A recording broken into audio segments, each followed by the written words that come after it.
Search my heart, oh God. May I be like you. Mari kita berdoa. Bapa kami yang ada dalam kerajaan surga, ubahkan hati kami Tuhan, supaya kami seperti tanah liat yang dibentuk oleh Tuhan. Bentuklah kami Tuhan ketika ternyata diri kami ada di dalam keadaan bentuk yang tidak sesuai dengan kehendak Tuhan. Hancurkan kembali, lumatkan kembali Tuhan, supaya boleh menjadi bejana yang indah yang berkenan di hadapan Tuhan, memuliakan Tuhan.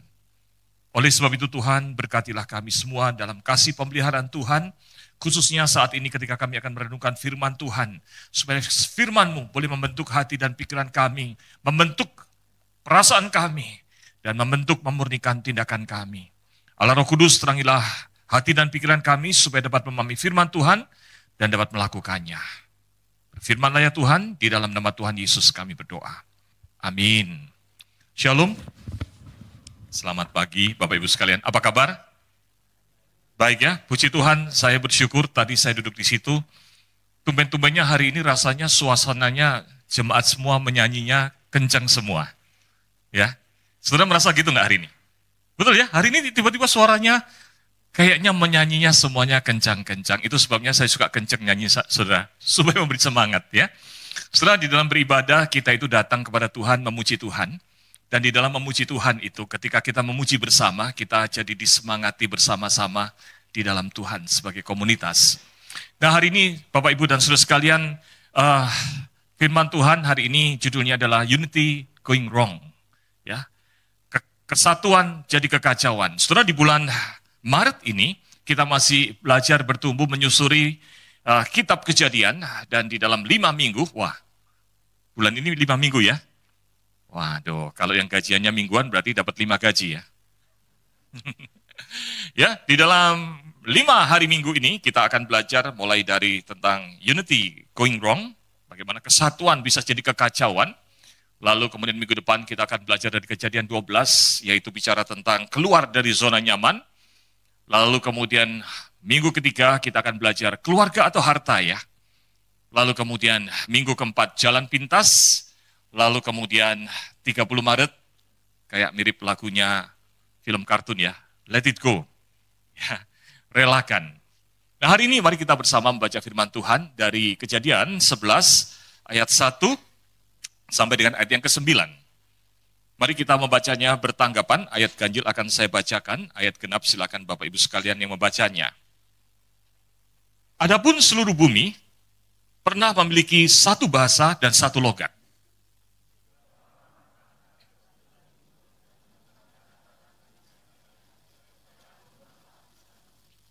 Mereka berkata seorang kepada yang lain, marilah kita membuat batu bata dan membakarnya baik-baik. Lalu bata itu mereka pakai sebagai batu dan ter sebagai bahan perekat.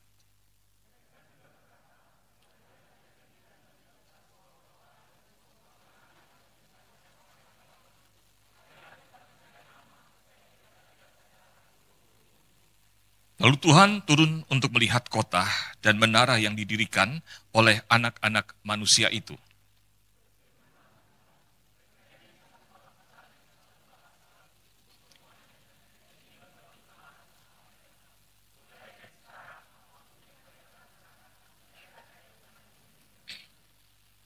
Baiklah kita turun dan mengacau balaukan bahasa mereka di sana, sehingga mereka tidak dapat lagi saling mengerti bahasa mereka.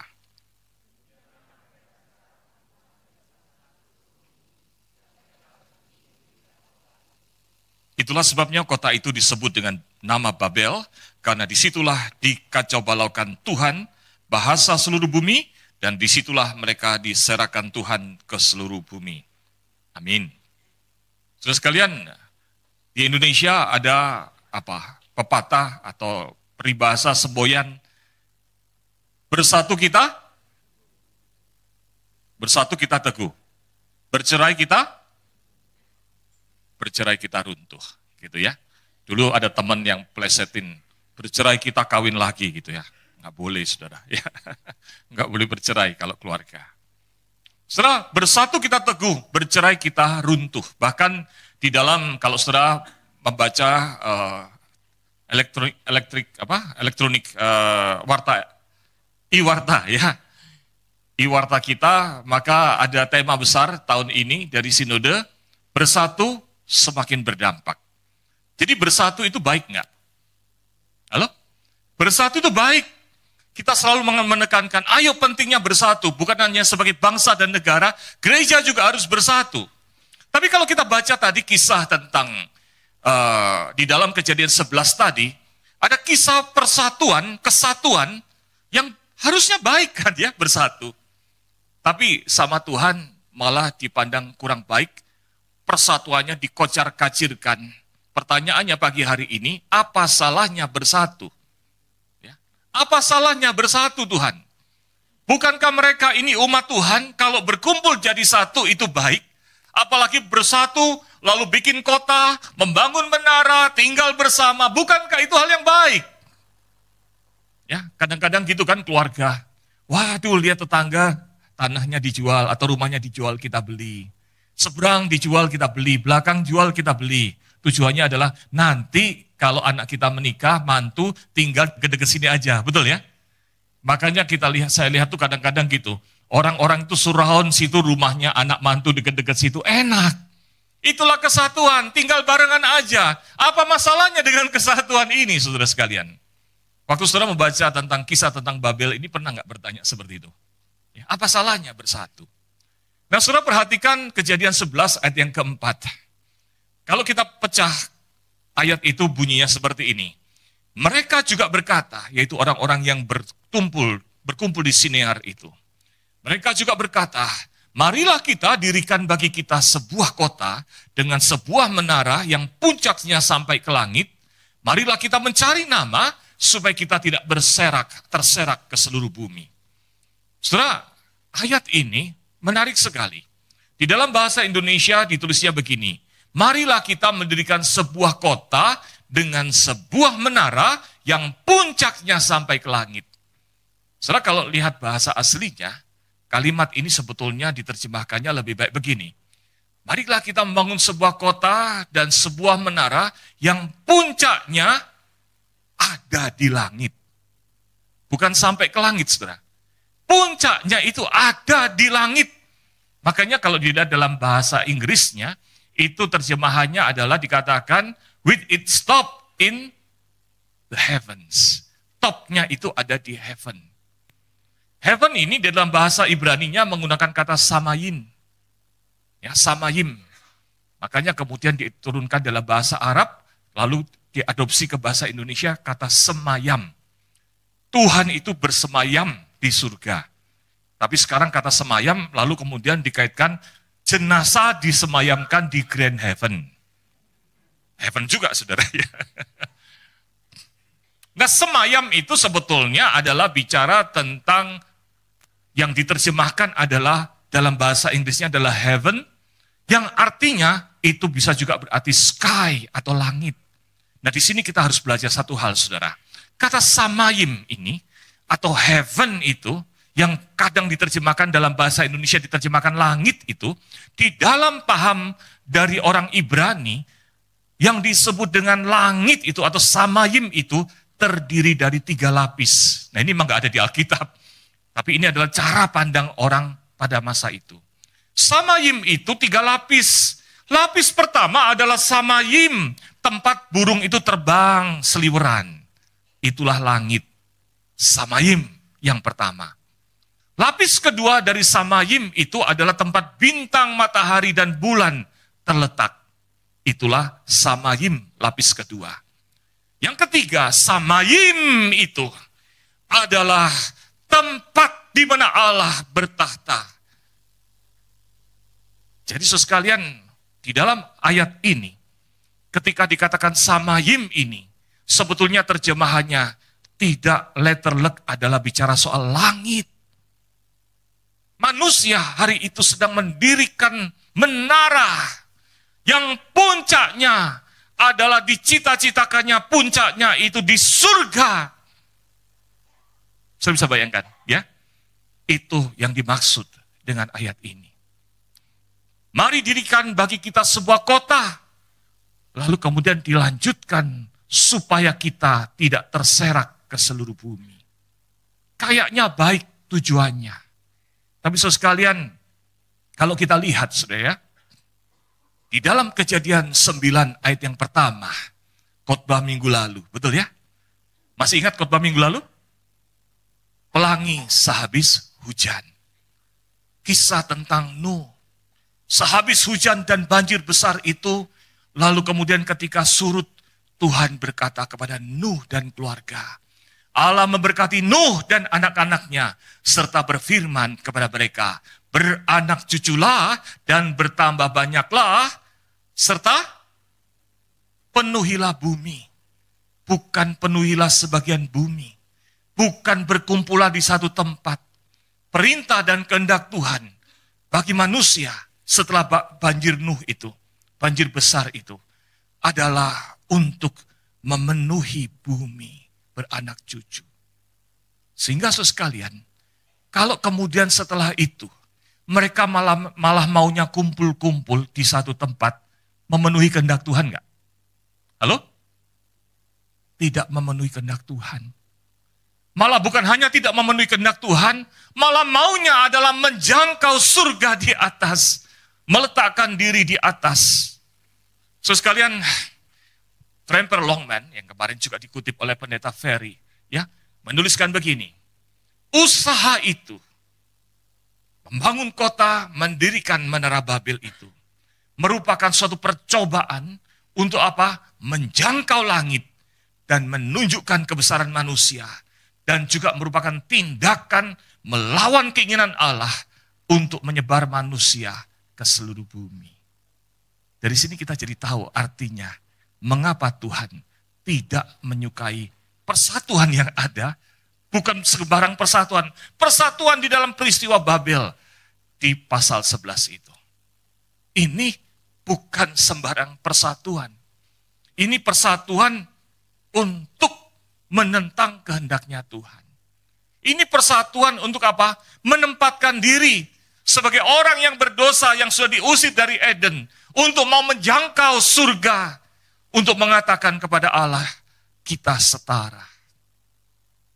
Saudara dapat ya maksudnya ini? Makanya saudara kalau baca ini lalu pikir-pikir, wah kenapa kok persatuan gak boleh? Rupanya begitu melihatnya. Lalu perhatikan di dalam ayat 4 tadi masih dikatakan begini. Marilah kita dirikan bagi kita sebuah kota dengan sebuah menara yang puncaknya sampai ke langit. Marilah kita mencari nama. Yang disebut mencari nama ini bukan tidak punya nama. Kayak saudara di sini ada yang hamil mungkin lagi nyari-nyari nama. Betul ya? Kalau lagi ada hamil yang cari nama, tolong kasih nama Petroes. Supaya saya ada temannya, jarang sekali orang namanya Petroes, yang ada Petrus, betul ya? Kalau saya ngetik apa dan sebagainya, lalu admin di hotel atau apa bacanya, oh Bapak Petroes, gitu ya. Rasanya sakit hati, Petrus Bu, Petrus. Saudara ini bukan sedang seperti orang tua, lagi nyari nama buat bayinya, bukan. Saudara, istilah nama di dalam bahasa Ibrani itu, ya atau Shem itu nama, bahasa aslinya, bahasa Ibraninya, itu artinya identitas, betul nama diri orang. Tapi juga artinya reputasi. Wih, orang ini orang yang ternama, itu reputasi. Atau orang yang, sesuatu yang mencerminkan karakter itu, orang itu. Makanya nama-nama di dalam Alkitab itu punya makna. Bukan sekedar bunyi-bunyian. Tapi Shem itu, nama itu di dalam bahasa Ibraninya, itu juga merujuk kepada ketenaran dan kemasyuran. Sehingga ketika orang-orang yang berkumpul di Sinear itu, umat mula-mula itu setelah banjir besar Nuh itu, mendirikan menara itu lalu berkata, kita mencari nama, mereka ingin di puncak hasil karya besar mereka, menara yang tingginya, yang sampai menjangkau surga itu. Supaya disitulah menjadi identitas pencapaian prestasi kita sebagai manusia yang hebat, yang terkenal, yang luar biasa itu. Saudara, itu sebabnya saya suka apa yang ditulis dalam Barnes Notes on the Bible, dikatakan begini. Kalimat ini adalah bahasa kesombongan dalam diri manusia ketika berbicara, marilah kita mencari nama ini. Yaitu ingin, tidak mengetahui apapun juga, tidak mau tahu di luar dirinya sendiri. Dan ingin bangkit untuk melampaui jangkauan Tuhan yang berkuasa. Makanya dia berkata, marilah mencapai langit dengan menara itu. Saudara sekalian, itu adalah sebuah kesombongan. Maka menara Babel ini, saudara sekalian, memang adalah sesuatu yang mengerikan. Upaya manusia menempatkan dirinya di dalam kebanggaannya untuk sombong, gagah, padahal sudah jatuh ke dalam dosa. Sombong dan gagah. Tuhan pernah mengusir manusia berdosa keluar dari Eden. Tapi sekarang aku membangun menara yang ujungnya paling atas ada di surga. Aku tidak mau mengikuti apa kehendak Tuhan. Saudara, jadi kota dan menara itu menurut John Piper adalah satu ekspresi lahirnya dari dosa-dosa batin. Ini bukan kesatuan biasa, ini justru adalah ekspresi dari dosa. Dua dosa itu adalah kecintaan akan pujian, ketenaran, kehebatan. Membuat namanya terkenal, bukankah itu kita manusia hari ini begitu? Betul ya? Kalau bisa sih, Dinoplas ini namanya diganti di atas Petrus. Gitu ya. Kalau bisa sih, prestasi-prestasi yang aku lakukan ditulis, dikenal orang. Makanya saudara, banyak orang lalu menulis buku biografi, menceritakan tentang keberhasilan-keberhasilan dirinya. Yang kadang-kadang cuma keberhasilan-keberhasilan, nggak ada makna moralnya yang dipelajari. Cuma sekedar apa, ada yang nginget. Saya kalau pergi ke toko buku ya, lihat-lihat biografinya orang, ada yang baik. Saya adalah penggemar biografi, saudara. Saya dari kecil, dari SD, dari kelas 1, kelas 2 itu suka baca biografi. Makanya salah satu tokoh yang saya kagumi misalnya adalah Jimmy Carter. Dari umur 17 tahun jadi guru sekolah minggu. Sampai besar jadi guru sekolah minggu. Waktu jadi presiden tahun 74, kadang-kadang dia masih ngajar sekolah minggu. Bayangin, sekolah minggu diajar presiden, keren gak? Keren bro. Guruku presiden, betul ya? Dia adalah orang yang pembawa damai. Waktu dia jadi presiden, lalu kemudian yang dilakukan bukan hal-hal yang bikin susah, tapi dia perdamaikan Israel sama Mesir, Anwar Sadat sama Menachem Begin, yang waktu itu lagi perang, diundang ke Camp David, lalu kemudian dibuat perjanjian Camp David. Bahkan ketika dia turun dari presiden, gak jadi presiden lagi, sampai usia 95 tahun, dia tetap ngajar sekolah minggu. Luar biasa gak? Wow, waktu kemarin meninggal bulan Desember, saya sedih. Yang saya banggakan dari kecil, dari saat saya kelas 3 SD itu, meninggal tapi bangga. Itu biografi yang baik, ada moralnya yang baik. Tapi banyak orang menuliskan biografinya, kalaupun tidak bisa menulis, menceritakan keberhasilan dirinya. Meletakkan namanya lebih tinggi bahkan dari Tuhan. Kalau kesaksian, puji Tuhan. Habis itu cerita berikutnya sisanya adalah puji saya. Betul nggak? Itulah manusia. Itulah dosa yang pertama. Dan yang kedua adalah kecintaan akan keamanan, secure. Sehingga kemudian tidak mau mengikuti kehendak Tuhan. Bahkan kemudian lebih milih menentang Tuhan dengan berkumpul saja. Itulah Babel. Pertanyaannya hari ini, pagi hari ini, apakah kita sedang membangun Babel dalam diri kita? Saudara, belajar dari firman Tuhan, jangan membangun Babel, menara Babel itu dalam diri kita. Tapi hari ini, saudara, saya ingin mengajak kita, sebagai komunitas bersama anak-anak Tuhan, sebagai gerejanya di GKI Karawaci, untuk melihat juga, belajar dari firman Tuhan ini tentang bagaimana kita hidup berkelompok, hidup bergereja bersama-sama. Ya, mari kita baca bersama-sama pelan-pelan. 1, 2, 3. Waspadai kesatuan dan kekompakan Anda. Jangan membangun kelompok eksklusif untuk kenyamanan diri dan kebanggaan diri. Yang kedua, jangan kompak dan bersatu untuk hal yang tidak sejalan dengan kehendak Tuhan dan merusak kehidupan bergereja. Amin. Jangan membangun menara Babel di dalam diri kita sendiri, ya. Tapi juga ketika kita bicara tentang hidup bersama, karena ini kita bicara hari ini tentang unity going wrong. Persatuan yang malah jadi kekacauan. Firman Tuhan ingin mengajarkan kita sebagai jemaat Tuhan, gereja Tuhan hari ini. Waspadai kesatuan kita. Kadang kita bangga, wah kita kompakan Muse, kita ini bersatu. Bener, kompakan. Tapi maaf, di Kejadian 11 mereka juga kompak dan kompaknya Tuhan gak suka. Betul gak? Maka hari ini, kalau saudara kompak, saya juga senang sejauh kompaknya benar. Betul gak? Tapi mari kita waspadai kekompakan kita. Jangan membangun pengelompokan, kekompak-kompakan, hanya untuk sekedar kenyamanan. Saya sukanya sama ini, enak kalaunya sama ini, kemana-mana enak, apa-apa semuanya enak. Ya. Lalu kemudian di situ menjadi identitas kita. Kelompok sosial yang mencerminkan identitas kita. Tuhan ingin kita itu berkumpul untuk bertumbuh dan memuliakan Tuhan. Amin.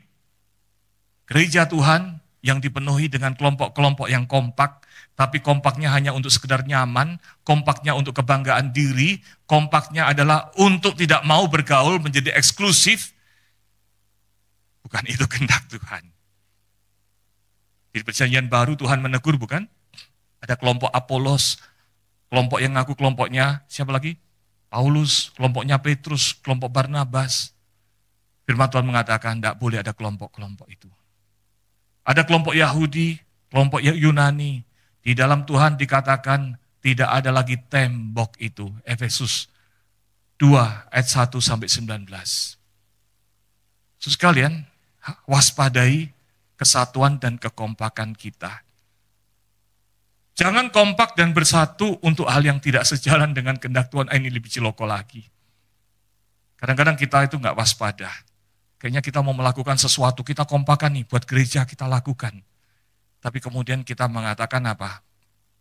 Yang penting adalah menurut apa yang saya mau. Kita nggak pernah tanya sama Tuhan, Tuhan gereja mau dibawa kemana? Kita nggak pernah berkata, Tuhan pelayanan ini mau dibawa kemana? Asal kita udah jadi pengurus, gitu ya. Kita cari teman-teman yang sewarna, selaras. Enaknya gitu kan, kerjasama kan enaknya sama orang yang udah kita kenal dan mengenal kita, betul nggak? Kalau rapat itu nggak usah banyak ngomong. Udah tahu. Oh, Muse Petrus itu artinya begini. Kalau bahas satu topik, lalu saya senyum, oh maksudnya Muse Petrus gitu. Oh saya senang sekali kalau kita bisa rapat, semua orang bisa memahami saya dan senyum saya. Sisanya rapat, cepat-cepat tutup, kita pindah ke serba food. Di depan, ke Winglock. Hah? Betul nggak? Rasanya enak, tektokannya cepat. Tapi maaf saudara sekalian, bukan agenda kelompok. Bukan agenda diri. Jangan-jangan malah agenda yang kita putuskan, bicarakan itu. Bukan kehendak Tuhan, hati-hati. Bisa juga loh, atas nama pelayanan, kita itu malah jadinya menentang kehendak Tuhan. Bisa nggak? Tanpa sadar. Terus karena juga jangan kemudian pengelompokan jadi merusak kehidupan gereja. Hiduplah kompak, rukun, punya pertemanan yang sehat, ada kelompok-kelompok kecil, nggak apa-apa kelompok kecil itu. Nanti kita akan bahas sedikit. Kelompok kecil itu penting nggak? Penting. Karena kalau enggak, kita itu akhirnya tidak punya satu hubungan yang sifatnya pribadi, betul nggak? Bapak Ibu tahu nggak kira-kira bapak yang ganteng pakai baju hitam di sebelah ujung situ, namanya siapa? Di depannya Pak Chandra. Nggak tahu kan? Mungkin sudah bertahun-tahun Bapak Ibu datang, bukan bertahun-tahun, berbulan-bulan. Supaya terkenal sedikit, saya perkenalkan di situ adalah Pak Mario. Betul ya? Di belakangnya adalah Pak Chandra. Betul ya? Kalau di belakang di situ yang sering menyambut jemaat, ada Bu Yuming, ada Pak Burhan. Betul ya? Di sebelah sana ada Pak Prinsen. Betul ya? Hebat lu ya. Saudara kebangetan kalau nggak kenal sesama jemaat, saya baru 1 tahun lebih udah kenal banyak. Ya, di sini ada Pak Museroni, belakangnya Pak Roni. Ada yang namanya Pak Sabar, ada Pak Richard, betul ya? Saudara, untuk semua teman-teman yang di sini, jangan-jangan karena kita ini kelompok besar, kita jadi nggak kenal, betul nggak? Jadi kalau gitu kelompok-kelompok kecil itu, baik nggak? Baik untuk pertemanan, untuk saling mendukung, saling mendoakan, amin? Tapi bukan pengelompokan eksklusif yang malah kontraproduktif untuk hidup bergereja. Menara Babel mengingatkan kita tentang hal itu. Saudara John Piper berkata begini, kehendak Tuhan bagi manusia bukanlah agar kita menemukan sukacita dalam dipuji, tetapi agar kita menemukan sukacita dalam mengenal dan memujinya. Kehendaknya bukanlah agar kita menemukan rasa aman, secure. Yang penting di kelompok ini udah nyaman, kita eksklusif jadinya.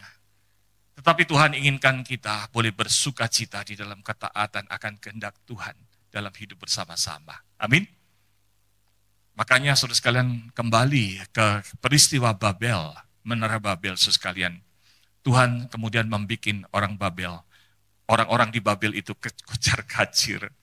Bahasanya dikacaukan sama Tuhan. Akhirnya di menara Babel itulah mulai terjadi perubahan bahasa. Halo, ni hao ma?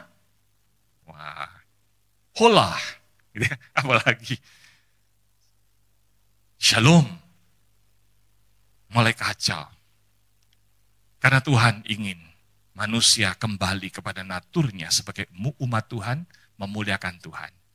Kalau gitu pertanyaannya, apakah Tuhan membenci kesatuan? Sekalian jawabannya adalah, mari kita tengok sedikit di Perjanjian Baru. Di Perjanjian Baru, di dalam Kisah Para Rasul, justru terjadi hal yang sebaliknya. Bahasa yang berbeda-beda. Kemudian dengan cara Tuhan yang ajaib ketika Pentakosta, Allah mencurahkan Roh Kudus. Roh Kudus yang dijanjikan turun. Malah kemudian para murid mampu berbicara dengan bahasa yang dimengerti banyak orang. Betul nggak? Kalau karena peristiwa Babel, bahasa kemudian jadi banyak orang tersebar. Di dalam Kristus karya Tuhan, lalu bahasa yang beragam itu kini dipersatukan kembali. Amin. Jadi Tuhan itu tidak membenci kesatuan saudara sekalian. Maka dari Babel dipulihkan ke dalam Pentakosta. Apa yang terjadi saudara sekalian? Yang terjadi adalah karya Kristus. Mari kita baca bersama-sama Yohanes 17 ayat 21. 1, 2, 3. Supaya mereka menjadi satu. Sama seperti engkau ya Bapa di dalam aku, dan aku di dalam engkau, agar mereka juga di dalam kita, supaya dunia percaya bahwa engkaulah yang telah mengutus aku. Saudara, malah Tuhan Yesus itu menghendaki kesatuan. Kesatuan apa? Kesatuan umat Tuhan. Kesatuan siapa? Kesatuan murid Tuhan. Kesatuan orang-orang yang telah diselamatkan, dipersekutukan di dalam Kristus. Maka saudara sekalian, memang gereja Tuhan itu haruslah menjadi gereja yang bersatu. Persatuan gereja dapat dihasilkan dari persatuan masing-masing anggota dengan Bapa di surga melalui Putra. Jika persatuan itu diwujudkan masing-masing individu, maka tentu saja semua akan menjadi satu dengan yang lain. Amin. Jadi kisah Babel itu dipulihkan di dalam Pentakosta. Saudara, ada satu kalimat menarik dari Barnes Note, dikatakan begini. Orang-orang Kristen ditebus oleh darah yang sama, darah Kristus. Menuju surga yang sama. Memiliki keinginan yang sama, memenuhi kehendak Tuhan. Ya, lalu apalagi? Ini mata saya karena kebanyakan di komputer jadi membayang, saudara. Punya musuh yang sama, siapa? Iblis. Punya sukacita yang sama, menyukai hal-hal yang Tuhan kehendaki. Ya, bertemu pada akhirnya di rumah kemuliaan yang sama. Di mana? Di surga. Maka kita itu adalah keluarga yang sama. Amin. Maka kita itu sama-sama anak-anak Allah. Kita itu satu keluarga. Home. Tidak ada persahabatan yang begitu murni dan abadi seperti persahabatan yang dihasilkan dari memiliki kasih yang sama dengan Tuhan Yesus. Amin. Itu harusnya gereja. Maka poin terakhir kita, mari kita baca bersama-sama. 1, 2, 3.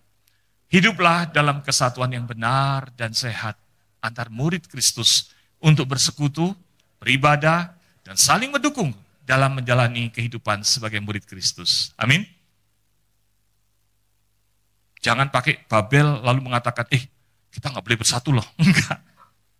Di dalam Kristus yang beda-beda ditebus untuk menjadi satu. Amin. Dan kesatuan dalam Kristus itu punya tujuan yang sama. Itulah sebabnya gereja kita, saudara sekalian. Nah, ini kesempatan saya akan sharingkan sedikit tentang gereja kita. Karena di awal tahun sudah sempat dijelaskan melalui video. Maka hari ini saya ingin mengajak saudara sekalian melihat GKY Karawaci, gereja Tuhan. Saudara, kita tiap hari Minggu nyanyi home, home, betul ya? Kadang kita udah lupa esensinya. Saudara, ketika kita yang lalu tahun kemarin mencanangkan sistem pemuritan dengan nama home, retreat kita home. Setelah itu kita ada cell group namanya home, betul ya? Ini ketua pembinaannya Pak Tim ada di sini. Kita ingin GKY Karawaci, gereja Tuhan ini menjadi satu oasis yang harmonis untuk mendewasakan dan memberdayakan murid Kristus. Home itu ada kata harmoni, yaitu bicara tentang aspek sosial, kita rukun. Saudara senang nggak hidup rukun? Halo? Senang gontok-gontokan atau rukun? Rukun. Tuhan juga sedang kita rukun. Ya. Oasis. Bicara tentang apa? Kita rindu gereja kita menjadi oasis, tempat yang menyegarkan rohani kita. Ya. Oasis itu kalau di padang gurun, kita kekeringan butuh air, menyegarkan. Itu bicara kerohaniannya. Bukan hanya kumpul-kumpul harmoninya, tapi secara kerohanian juga menjadi tempat kita bertumbuh dan disegarkan.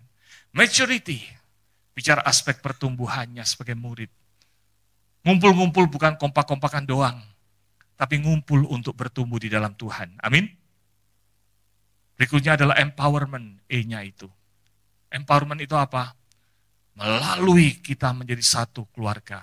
Kita saling menguatkan, supaya kita saling menopang, menolong untuk membantu sesama kita sebagai umat Tuhan, sebagai murid Tuhan untuk menerapkan firman Tuhan. Amin. Menerapkan firman Tuhan itu gampang atau mudah? Khotbah hari ini, pulang belum tentu kita bisa terapkan, betul nggak?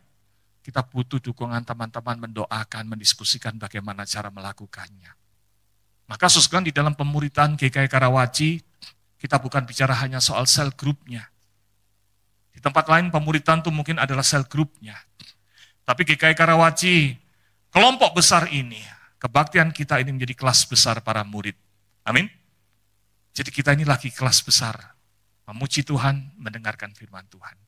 Dari kelas besar ini nggak cukup, saya katakan, interaksi kita, pengenalan kita kurang dekat, maka kita perlu bertumbuh dalam kelompok yang lebih kecil, maka ada home group. Ibadahnya kita bangun sebagai God-centered worship, maka home group ini menjadi reliable companionship, tempat di mana kita punya teman-teman yang dapat diandalkan, dipercaya, kita bisa sharing, amin. Lagi susah, hari Senin, Selasa, lagi stres, ketemu bos, sedih, aduh gimana? Telepon teman-teman, doain ya. Gue lagi stres sama bos gue, betul ya? Saudara punya somebody, someone, teman, tempat kita reliable, dapat mempercayakan. Itulah sebabnya, saudara sekalian, home group itu adalah sebagai supporting community supaya kita bisa hidup jadi murid Tuhan yang baik. Kalau saudara belum ikut home group, ayo mulai ikut home group. Bagaimana cara daftarnya? Daftar ke saya, daftar ke Pak Tim, ngomong TU, nanti diaturin. Kemarin sore ada 2 home group nasi Hainam dan home group nasi uduk namanya ya. Coba home groupnya kan enak kan, namanya aja nama makanan. Dari reliable companionship, lalu kemudian bagaimana bertumbuhnya? Karena di kelompok ini kita hanya, tidak susah, saudara, pembahasannya bukan yang doktrin yang susah-susah. Bahas apa yang dikhotbahkan hari Minggu, bagaimana cara menerapkannya. Itu aja. Lalu setelah itu kita doa. Nggak susah-susah, tapi di situ kita nyaman bertumbuh. Dikuatkan. Nah, untuk bertumbuh lebih dalam lagi, mengenal doktrin dan sebagainya, nanti akan ada yang namanya onward disciples. Ada kelas-kelas pembinaan berjenjang kayak sekolah. Ada tingkat 1-nya, tingkat 2, tingkat 3, ya sampai tingkat-tingkat yang setingkat-tingkatnya lah. Ya, supaya kemudian kita bisa bertumbuh. Yang terakhir adalah working faith, di mana kemudian di gereja kita rindu nanti ada pengutusan, pembekalan, supaya saudara dari gereja bisa memberitakan Injil, bisa berkarya di pekerjaan, bisa memuliakan Tuhan dalam hidup di tengah dunia ini, bisa menjadi murid yang setia sampai akhir. Amin. Kalau itu yang terjadi, maka gereja akan bertumbuh, bukan menjadi Babel, bukan menjadi menara Babel. Kita tidak membangun menara Babel, kita membangun hidup umat Tuhan yang bersatu yang Tuhan inginkan. Amin. Maka saudara dukunglah majelis di dalam bersama-sama kita membangun. Ini adalah strategic plan yang telah dibangun, yang digunakan untuk menyusun rencana kerja di dalam tahun pelayanan ini dan juga akan ditarik ke depan. Saudara sekalian, kita bangun ibadah yang God-centered worship, reliable companionship, onward discipleship, working faith, menjadi murid Tuhan yang bertumbuh. Saudara, oleh sebab itu doakan hidup bersama kita sebagai gereja. Mari kita bersatu di dalam persatuan yang sehat. Tuhan memberkati. Mari kita berdoa. Bapa kami dalam surga, sempurnakanlah firman Tuhan hari ini. Supaya menjadi cara Tuhan memberkati kami, menguatkan kami, dan membangun gereja-Mu, GKI Karawaci, bukan untuk nama baik kami, tetapi untuk kemuliaan Tuhan, untuk melakukan kehendak Tuhan. Dengarkanlah doa kami Tuhan, di dalam nama Tuhan Yesus kami berdoa. Amin.